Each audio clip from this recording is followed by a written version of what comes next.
What is the role of your soul? What is its purpose? Is the soul there as just a collection device? So it collects all of your life experience so that when you pass on, you can be judged and either rewarded or punished?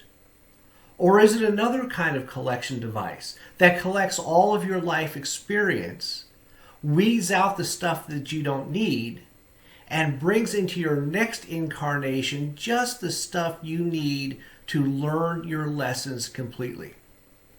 It could be either of those. But your soul has a more immediate role in your life right now. The role of the human soul, being created by God, is to descend and manifest upon this earth in full form, thus becoming a representative of the divine forces of creation. So what does that really mean? It means your soul was created right next to God. Next to him, her, it, that which creates whatever it is that you want to call that particular perfection. Your soul is part of that perfection. It's a spark of that perfection. Its job is to manifest upon this earth in full form. Well, what does that mean?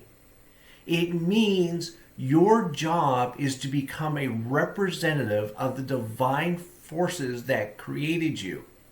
Your unique, wonderful self manifesting on this earth so that other people can experience this divine force that is you.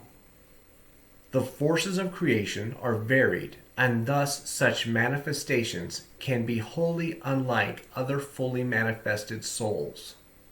This can be confusing to a lot of people in the West, because we are taught that a spiritual person is a perfect person. That's true. The definition of perfection is off. We think of perfection as socially perfect, never doing the socially wrong thing. Well, what's our model for that? Our model for that is Jesus. He did a lot of things that are socially perfect, very few people would argue with. On the other hand, he tied a bunch of cords together and whipped a bunch of small businessmen until he drove the money changers out of the temple. That's not a socially perfect thing to do. The money changers didn't like it, and I'm sure there were other people who didn't like the violence either. But it still might have been the perfect expression of his soul as a divine representation of the Father. So we're not perfect socially. We are perfect expressions of the divine force. Which means, since we're all created with a different DNA, or spiritual DNA, if you will, our souls are all going to manifest differently. So one person might have the soul of an artist. Another person might have the soul of a mechanic. And yet a third person has the soul of an artist. Well, wait a minute. 1 and 3 are the same. Not really. Because even if they're both authors and they write beautiful works, the stories they tell are going to be completely different. Even if it's the same theme, they're going to be different. That difference comes from the nature of that divine spark that created them. Therefore, no person can sit in judgment of another's soul manifestation. The crux of this subtract is no person should sit in judgment.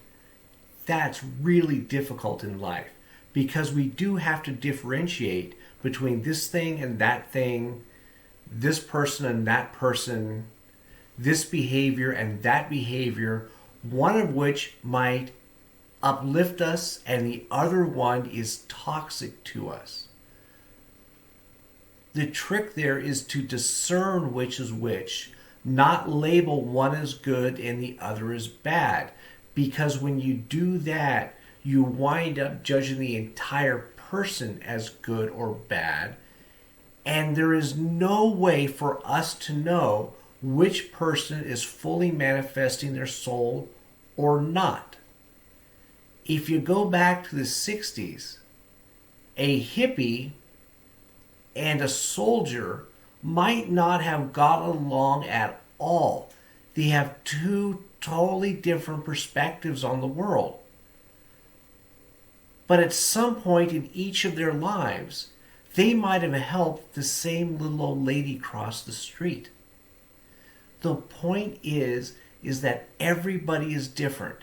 And that which creates is so diverse that most of us can't see from one end to the other end of creation. We really can't tell how fully a soul is manifesting merely by our reaction to them.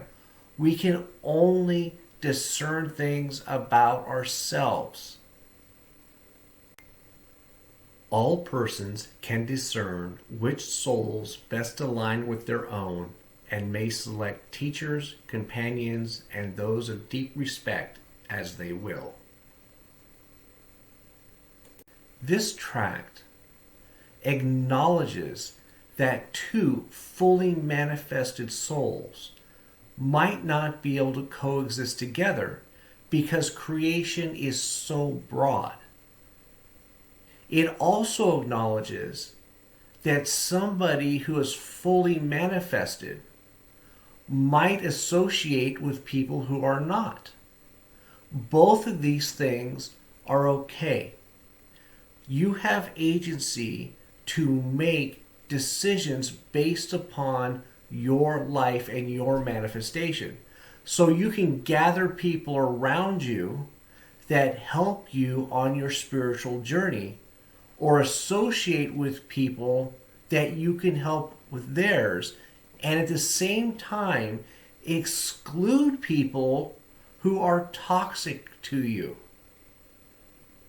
Toxicity in your life very rarely works. An antagonist or two can be quite helpful. Toxic, not so much. This track gives you permission to discern those things for yourself.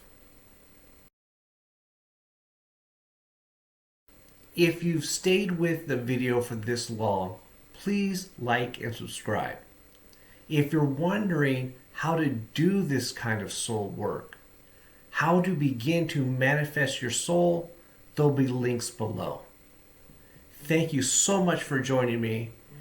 May you hear the voice of your own soul.